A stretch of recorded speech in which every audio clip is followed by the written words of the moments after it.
இந்த நிகழ்ச்சியில் வரும் அனைத்தும் நகைச்சுவைக்காக மட்டுமே, யார் மனதையும் புண்படுத்தும் நோக்கத்தில் பதிவு செய்யப்பட்டதல்ல. அதையும் மீறி உங்கள் மனது புண்பட்டிருந்தால் I am fundamentally basically sorry. Yours faithfully 92.7 Big FM. கையில காசே இல்லாத போதெல்லாம் சேல்னு போர்டு வச்சு நம்ம வயிற்றுல தூண்டி ஐயோ எதுவுமே வாங்க முடியலன்னு ஃபீல் பண்ண வைப்பானுங்க. இப்போ சம்பளம் வந்துருச்சு, லைட்டா போஷாக்க போய் பார்க்கலாம்னா போர்டில் எடுத்து பர்ணமில் வச்சுட்டாங்களா. அது மட்டும் இல்லாமல் இப்போ ரீசெண்டாக இது நோட் பண்ணிக்கலாம், அந்த shopping complex of the going and all. அப்போ கரெக்டாக பில்லு கொடுக்குற டைமில் வந்து சார் இந்த ₹2 சேரிட்டிக்கு ஆட் பண்ணலாமா அப்படின்னு வந்து என் முன்னாடி ஒரு அங்கிள் நின்றார். செம்ம பெருமை எல்லாரும் மூஞ்சி பார்த்தாரு. ஆட் பண்ணிக்கோங்க, எனக்கு இதெல்லாம் ரொம்ப பிடிக்குமா. சேரிட்டி நல்ல விஷயம், தான தர்மம்லாம் நம்ம டைம் எடுத்து நம்மளுக்கு நிஜமாலே தோணி மனசு வந்து திருப்தியோட பண்ற ஒரு விஷயம் தானே. அது இல்லாம ₹2 சில்லறை இல்லைங்கிறதுக்காக கொடுக்குறதா சேரிட்டி, அதுல என்ன பெருமை வர வேண்டிய எடுங்க. It's a nonsense bigger exhibition. 92.7 Big FM பல நாட்கள், பல மாதங்கள், பல யுகங்களுக்கு அப்புறம் பல ஜிகி ஏன் கூட நீங்க பென்றா இருக்கிறது சேட்டை. ₹120 இல்ல ₹480. அவ்வளவு நல்லா இந்த படம் 4 வாட்டி பாத்தியான வேண்டி தயவு செய்து கேட்டுறாரு. அதுக்கப்புறம் ஆஸ்பத்திரி, ஆம்புலன்ஸோட 108 ICU வார்டு, ஃபாரின் ட்ரீட்மெண்ட் அப்படின்னு சொல்லிட்டு பல விஷயங்கள் வச்சுதான் என்னோட வாமிட்டிங் சென்சேஷனை கண்ட்ரோல் பண்ணும். It's 4 people I took. எதுக்கு உடனே யாரும் 4 பேர்லாம் கூட்டு போசனா who gave you the right of the permission அப்படின்னு பார்த்தாக்க வந்து ஃபேமிலியோட பார்க்கக்கூடிய படம் மாதிரி டெலிபெல்லியை மாத்தி நாங்க எடுத்திருக்கோம் அப்படின்னு சொன்னதுனால ஃபேமிலியோட ஒரு 4 பேரை கூப்பிட்டு ₹480. இது டிக்கெட்டுக்கு மட்டும் தான், பக்கெட்டுக்கு வந்து தனி செலவு இல்லை. ஸோ இந்த $480 why it is prompted of speaking அப்படின்னு பார்த்தாக்க கடலுக்கு அப்புறம் நம்ம காணாம போயிட்டோம். ஏன்னா இந்த படம் புரியறதுக்காகவே பல கோர்ஸுகள்லாம் ஜாயின் பண்ணி பார்த்தேன், ஒன்றும் வேலைக்கு ஆகல. அதுக்கப்புறம் ஆதி பகவான் வந்தது, அதை பார்த்துட்டு மீதி வந்தவங்களே ரொம்ப கம்மி பேருங்க அப்படிங்கிறனால அந்த படத்தை போய் பார்க்கவே இல்லை. ஸோ என்ன பேசலாம் அப்படின்னு பார்த்துனே இருக்கும்போது அந்த சேட்டையை பார்த்து புலகாங்கிதம் அடைஞ்சு இப்போ விராட் கோலிக்கு பீச்சே கியா ஹே அப்படின்ற மாதிரி I am coming to the talking. Delhi Belly ஏன்டா பார்த்தேன், உன்னை எவன்டா பார்க்க சொன்னா, அதை பார்க்காதவன நான் டெல்லிபெல்லியே பார்க்கலங்க, சத்தியமா பார்க்கல. பாச் மீச்கி போயம் மேல சத்தியமா எனக்கும் டெல்லிபெல்லிக்கு சம்மந்தமே கிடையாது. ஒரே ஒரு வாட்டி டெல்லிபெல்லி கூட்டு போறேன், என் ஃப்ரெண்டு கூட்டு போயிட்டு அன்னைக்கு அந்த தியேட்டர்ல மோகன்லால் நடிச்ச மலையாள படம். படத்தோட கதை என்ன அப்படின்னு பார்த்தாக்க நடுப்பட நக்கி அப்படின்ற ரைமிங் வேர்ட்ஸ் இருக்கிறவர் தான் ஹீரோ. அவரோட ஃப்ரெண்ட் 2 பேர். ஒருத்தர் வந்து ஜிம்முக்கு போயிட்டு உடம்பேதி அப்படின்ற மாதிரி இருக்கிறவர், ஃபிகர் உசர் பண்ணுவாரு, சும்மா டைலாக் பேசுவார், அவர் பேசுறதுக்கும் அவர் நடந்துக்கிறதுக்கு சம்மந்தமே இருக்காத மாதிரி ஒரு கேரக்டர். இவங்க 3 பேரும் சேர்ந்து ஒரு வைரத்தை வந்து மாத்தி ஒப்படைச்சு அந்த வைர கும்பல் இவங்களை தேத்தி சொரசி பிஸ்கி அப்படின்ற மாதிரி. இதுல ஆச்சரியமான விஷயம் என்னன்னா நடுப்பட நக்கி வந்து ஆரியா கிடையாது, அது சந்தானம். அப்ப யார் ஆரியா அப்படின்னா ஜிம்முக்கு போயிட்டு உடம்பு ஏற்றி சும்மாவே நின்று இருக்குமே ஒரு கேரக்டர், டைலாகும் கிடையாது. இன்னொருத்தர் தாயே இருக்கோனே தெரியாம அப்பாவியா இருக்கிறது வந்து யாரு, பிரேம்ஜி. அவருக்கே அடவா இந்த இப்போது நம்ம போடலாமேன்னு சொல்லிட்டு தான். ஏன்னா தியேட்டர்ல அவருக்கு டைமிங் ஜோக்கு இல்ல, ரொம்ப பரிதாபமா இருக்காரு. இப்ப நார்மலா நம்ம ஒரு குடும்பத்துல எத்தனை பேர் இருப்போம், அம்மா அப்பா குழந்தைகள் அப்புறம் தாத்தா பாட்டி, அவங்க ஊர்ல தாண்டா இப்பெல்லாம் இருக்காங்க. அது கரெக்ட் தான், போட்டோல தான் காமிங்க, அங்க பாரு அதோ தாத்தானு ஒருத்தர் இருப்பாரு அப்படின்ற மாதிரி.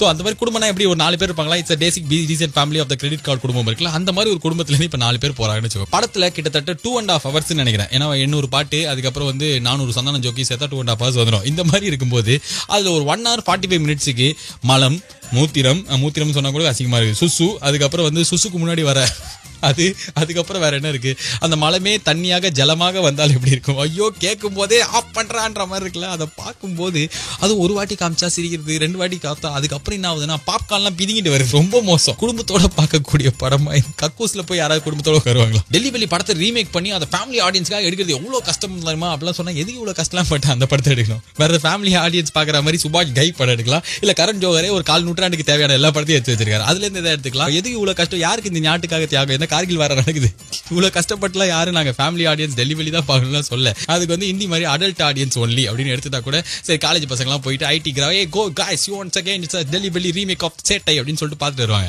இப்போ என்னன்னா இந்த படம் ஃபேமிலி ஆடியன்ஸ்க்குலாம் பிடிக்கும்னா என் பின்னாடி ஒரு ஆண்டி செம்மையா வாந்தி எடுக்கிறாங்க, அங்கிள் சந்தோஷமாய் ஸ்வீட்லாம் கொடுக்குறாரு, ஏ சூப்பர், ஏ இப்பதான் கல்யாணம் ஆச்சு. கட்சியில பார்த்தா படத்தில் வரும் காட்சிகள் தான் அதுக்கு காரணமா. கொஞ்சோண்டு ஐயோ என்னடா அந்த வார்த்தை வருது, கொஞ்சோண்டு பாத்ரூம் சீன் வந்தா ஓகே. படத்தோட மெயின் லொகேஷன் பெரிய பட்ஜெட்டே என்னன்னா ஃப்ளஷ் பண்ண தண்ணி செலவு தான். உடல்ல எந்த குறையும் இல்லாம 5 புலன்களும் ஒழுங்கா இருக்கிறவங்களே பாதி சீன்ல வந்து வெள்ளு சொல்லிட்டு அவோ மீன் நவோ மீன் கேம்பிள் அப்படின்ற மாதிரி என்னெல்லாம் மாத்திரது எல்லாத்தையும் முழுகிட்டு தான் உள்ள உட்காந்துறாங்க. இதே இங்கிலீஷ்ல சொன்னா பாக்குறீங்க, அமெரிக்கன் பைல எல்லாம் பாக்குறீங்கன்னா அமெரிக்கன் பைல அந்த பையன் மட்டும் காமிச்சாங்க. It's adulterated comedy only for the people of the above 18 years அப்படின்னு சொல்லிட்டு குடும்ப சித்திரமா அவங்க இது பண்ணல.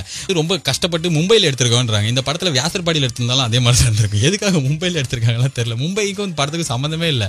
ஏன்னா வந்து படத்தோட முக்கியமான வில்லன் ஒரு இங்கிலீஷ்காரு அஸ்தபோது யாரு செட்ல இருந்து அப்படியே கொண்டு வந்தாங்க போல. இந்த பழைய பட்டாணி சேட்டா வந்து ஜெய்சங்கரே ஒரு படத்துல வருவார். அதே மாதிரி நிம்பிள்கி நம்பிள் துட்டு கொடுத்தா நம்பிள்கி நிம்பிள் அதே மாதிரி பக்கா தமிழ். அவர் திருக்குறள் ஓடி சொல்ல, மற்றபடி அவருக்கு வந்து தமிழ் பேசுற அனைத்து குவாலிட்டி இருந்தது. அப்புறம் வந்து அஞ்சலி வந்து இங்கிலீஷ் பேப்பர் ரிப்போர்ட்டர். ஐயோ நீங்க சொல்றது எனக்கு புரியுது என்னன்னா, ஆனா அது நல்ல விஷயம் பண்ணிருக்கிறது வந்து அவங்களோட ஓன் வாய்ஸ் கிடையாது. யாரோ இந்த தெய்வ திருமகள் அனுஷ்கா வாய்ஸ் கொடுத்தவங்க தான் இந்த படத்துல அவங்களுக்கு வாய்ஸ் கொடுத்திருக்காங்க. அந்த அளவு வந்து it's saved of the English language. முக்கியமான விஷயம் அவங்க இந்த படத்துல நடிச்சிருக்காங்களா சொல்ல முடியாது. கண்ணுல நிறைய ஒரு 1/2 கிலோ மை கொஞ்சோண்டு கண்ணு இருக்கும். கண்ணு உண்டி மயில இருந்து எட்டி பார்க்கும். சில காட்சிகள்லாம் இருக்கு. அதையும் வந்து சென்சார் போர்டு அதிகாரிகளால கண் பண்ணிட்டாங்க. ஆனா மணல் கயிறு படத்துல வர மாமனார் கேரக்டருக்கு ஒரு முக்கியமான சந்தேகம் வரும். என்ன அப்படின்னு பார்த்தாக்க இந்த படத்துக்கு எப்படி ஏ சர்டிபிகேட் கொடுக்காம யூ சர்டிபிகேட் கொடுத்தாங்கன்னா எந்த சர்டிபிகேட் கொடுத்தா உடனே கரெக்ட் தான். பல முத்தா காட்சிகள் இருக்கு. முத்தால வண்டி காமிக்கிறாங்க, காவை காமிக்க மாட்டேன்றாங்க. டபுள் மீனிங் டயலாகுகள். படத்துல ஒரு மாமியார் கேரக்டர் வருது. அவங்க வந்து சொல்றாங்க எப்படியும் 3 பெட்ரூம் இருக்கு, சமஜாலி வெரைட்டி தான் அப்படின்னு. மாமியார் யாருக்கிட்டனா மருமகன் கிட்ட. ஸோ இந்த மாதிரி காட்சிகள்லாம் அபாரமா குடும்பத்தோட பார்க்கக்கூடிய அளவில் இருக்கும்போது இதுக்கு எப்படி யூ சர்டிஃபிகேட் கொடுத்தாங்க? படத்தோட அற்புதமான இசை. இந்த இசை அப்படின்றது தேனிசை தண்டெல்லாம் தேவாவா? அது கிடையாது. என்னன்னா தமன் தான் இசை ஆயுதுக்கு. இதுல வந்து இசைக்கு என்ன முக்கியத்துவம் இருக்கு அப்படின்னு பார்த்தாக்க கிட்டத்தட்ட படத்துல எப்பெல்லாம் உங்களுக்கு வாந்தி வர மாதிரி இருக்கோ அப்பெல்லாம் ஒரு பாட்டு வந்து அதை அதிகப்படுத்திடும். ஏதாவது ஒரு பாட்டு நீங்க முணுமுணுக்கு பாருங்களேன். சேட்டை படத்துல இருந்து ஒரு பாடலை பாடுங்கள், ஒரு காம்படிஷன் வைக்கலாம். யாராலே அந்த அகத்தாலேன்னு ஒரு பாட்டு வந்தது. அது அகத்தாலேவா அகலாதே, அந்த லானா வரமாட்டேன் எனக்கு. அந்த பாட்டை ரிலீஸுக்கு ஒரு 80 வருஷம் முன்னாடி எல்லா ரேடியும் கொடுத்தாங்க. எல்லா டிவிலையும் அகத்தாலே தான்.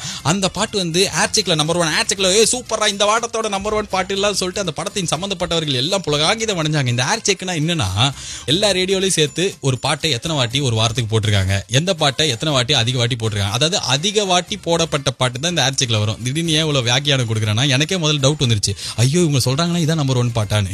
ஒரு பாட்டு நிறைய வாட்டி வந்தா நம்பர் 1 பாட்டா, நல்லா இருந்தா நம்பர் 1 பாட்டா?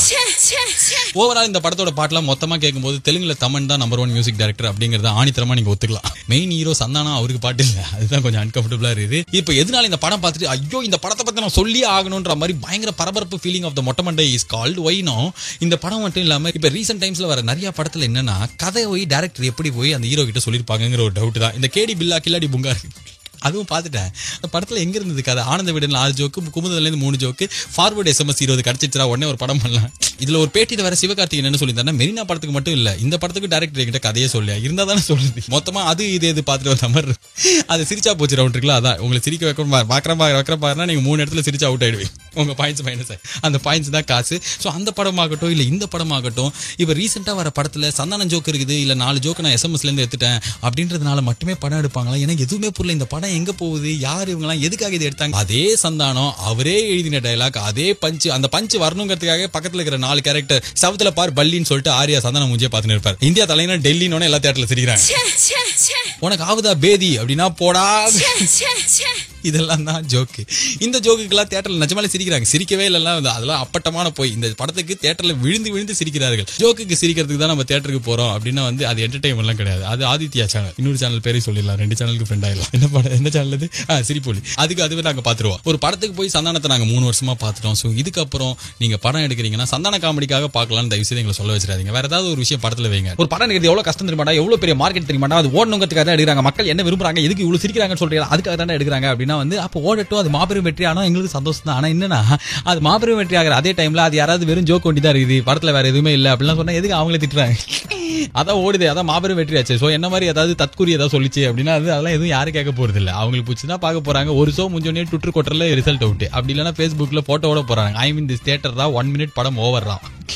டெல்லி பள்ளி பார்க்காத ஒரு ஃபேமிலி ஆடியன்ஸா சேட்டைங்கிற படத்தை போய் பார்த்து அவோ மீன் 5 கிலோ வாங்கி சாப்பிட்ட ஒரு ஆடியன்ஸா பேசுறேன். படத்துக்கு அப்புறம் நம்மள எப்படி இருப்போம் அப்படின்னு பார்த்தாக்க எல்லா தியேட்டர்லயும் இப்பெல்லாம் போடுறாங்கன்னு நினைக்கிறேன். முகேஷ்னு ஒருத்தர் பாதிக்கப்பட்டு காமிப்பாங்க, நான் தான் முகேஷ். படம் முடிஞ்சதுக்கு அப்புறம் நம்ம எப்படி ஆயிடுவோம்னா நான் தான் முகேஷ். மொத்தத்தில் இந்த சேட்டை பார்க்கும்போது நம்மளுக்கு சிரிப்புலாம் வரும். ஆனா என்னடா இதுக்காடா போய் சிரிச்சோம் அப்படின்ற மாதிரி லைட்டா சலிப்பு வரும், லைட்டா ஹெவியாவே வரும். ஓவரால் சேட்டை இஸ் த கட்டண கழிப்பிட கோட்டை. இது take it easy with me Balaji.